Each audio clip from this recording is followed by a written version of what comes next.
Praise the Lord. Hallelujah. Good morning. క్రీస్తునందు ప్రియులారా, ఉదయకాలంలో మరొక నూతన వాగ్దానంతో మనము ఈ రోజును ప్రారంభించుకుందాము. ఈనాటి దేవుని వాగ్దానము కీర్తన గ్రంథము 89వ కీర్తన 34వ వచనము. నా నిబంధనను నేను రద్దుపరచను, నా పెదవుల గుండా బయలు వెళ్ళిన మాటను మార్చను. ప్రియులారా, ఈ వచనములో దేవుడు తన విశ్వాస్యతను మరియు మార్పు లేని తన స్వభావాన్ని ప్రకటిస్తున్నాడు. దేవుడు చేసిన నిబంధనను ఎన్నటికీ మార్చడు. తన నోటి నుండి వచ్చిన మాటను మార్చడు. మనుషులు మారవచ్చు, పరిస్థితులు మారవచ్చు, కానీ దేవుని వాగ్దానాలు మారవు.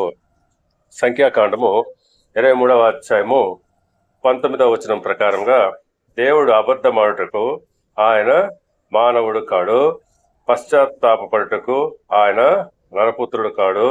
ఆయన చెప్పి చేయకుండానా? అవును, ఆయన మనుష్యుడు కాడు అబద్ధము చెప్పుటకు. ఆయన చెప్పినది తప్పక చేయును. కనుక పిల్లరా, మనము ఆయన పైన విశ్వాసం ఉంచాలి. దేవుడు మిమ్మల్ని దీవించి ఆశీర్వదించి వర్ధిల్ల చేయనుగాక. ఆమేన్.